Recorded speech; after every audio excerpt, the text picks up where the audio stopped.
I'll be repeating a mantra called the Gayatri mantra.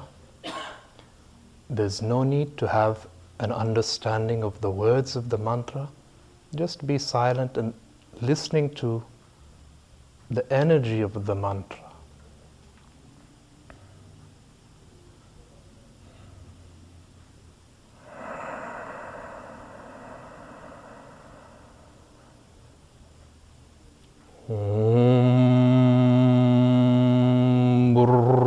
Bhuvasva Tat Saviturvarenyam Bhargo Divasya Dimmahi Dhyo Dhyo Na Prachodayam.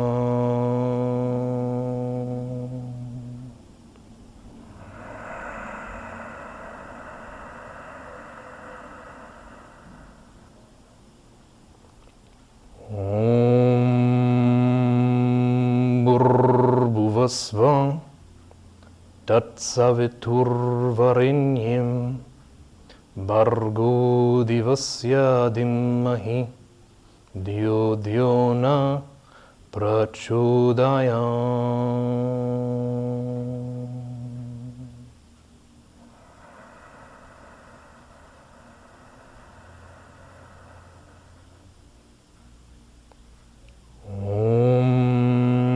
Bhuvasva Tat Saviturvarenyam Bhargo Divasya Dimmahi Dhyo Dhyo Na Prachodayam.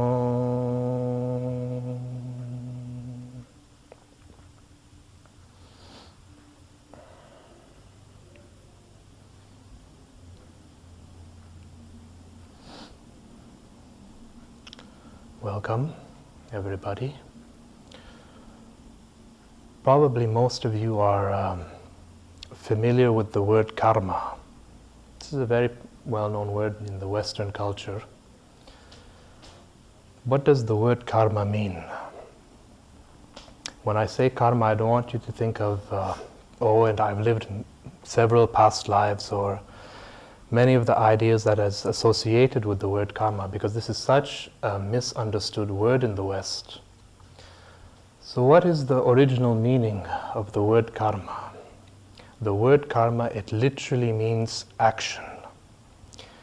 Any kind of action. When we say karma, we're referring to the whole range of cause and effect that exists in the universe. If you look at how everything is functioning, not just in your life, but the whole functioning of nature itself, you'll see that the whole of nature is functioning according to this cause and effect. Now, is there any human being who can escape being in a state of activity? Is there? Can anybody become inactive in this world? Suppose right now I sit here and I say, okay, I don't want to be involved in the world. I want to drop all activity.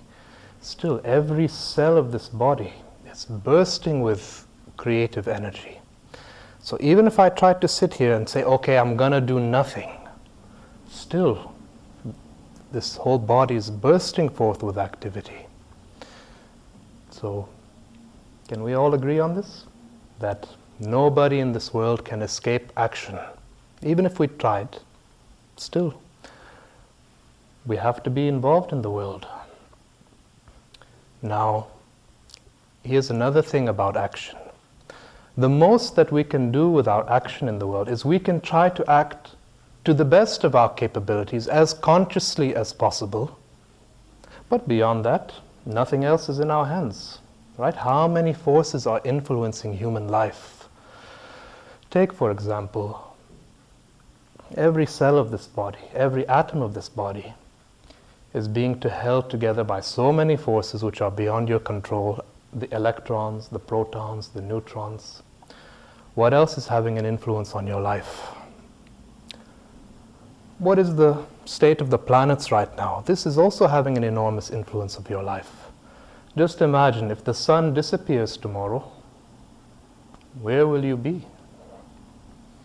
Or the state of the galaxies, it's taken thousands and thousands of years of evolution, going all the way back to the time of the Big Bang. Before the Big Bang, there was no time, there was no space. Suddenly, the universe exploded, and out of this, time and space were born, and all the evolution of the galaxies. So how much of this is within your control? So definitely, as far as how many forces are influencing a human being, definitely nobody is in absolute control of all of these influences. Or you're born in a particular society. You had no choice, okay, what kind of parents am I going to be born with? What kind of society am I going to be born in? Just see, most of what makes your personality right now, isn't it mostly just memory? All the past experiences we've ever had, from birth to the present moment, this is all an accumulation of memory. So one way to understand karma, I want you to understand it in terms of the mind, in terms of psychology. What is karma? All the past experiences which is manifesting and influencing the present moment. I'll give you an example of what I mean. Let's say one evening you're in your garden looking up at the moon. And as you're looking up at the moon, you smell the smell of a rose. And as you're looking at the moon, you're feeling sensations of such warmth, such peace, such silence. But you leave the country, 20 years later you come back, and in the same garden, the smell of the rose flower comes back into your experience. And as you're smelling the rose flower, all the same familiar sensations start arising again. The same warmth, the same silence, the same peace, the same depth. Or let's say one day, one night you're with your lover, and there's some soft music playing in the background. And let's say the following week later, you hear the same tune. All the familiar experiences start arising again.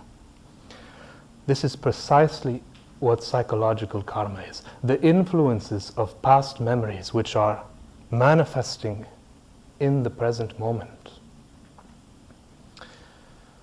So,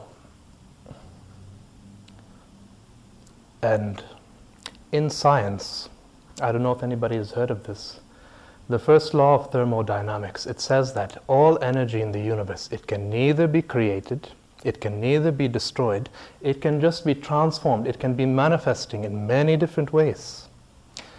So in this life, you're moving according to certain tendencies. Now, beyond this life, one day definitely this body has to go. In fact, doesn't this seem to be one of the very few things which is certain in your life, that one day this body has to disintegrate? Now that energy, nature has to do something with it. So just as in this life, you're moving according to certain tendencies. Similarly, once the body decays and withers away, that same energy, it just moves according to its tendencies. So what we call karma, whether it's at the level of energy or whether it's at the level of the mind, it's something which is inescapable. So part of the whole yogic process is just having a deeper awareness and deeper insight into what are the karmas that we've picked up. Or in other words, what is your programming? You see, every human being in this room, we all have a different kind of programming. Not just in terms of the body, of course, biological programming, that's one thing. She has one kind of genetic memory, he has another kind of genetic memory, and so on. So that's the programming of your DNA. That's one aspect of it. Another aspect of it, of your programming, is all the influences we've taken in from the type of society in which we are living. So why is it that one person, he experiences one situation, perhaps anger arises. Somebody else, he's experiencing exactly the same situation, the same information is coming in. He gets nervous, fearful, anxious. somebody else, he may be totally indifferent. Why is this? They're taking in the same information, but they're all responding in various different ways. It's just simply because each human being has a different kind of programming.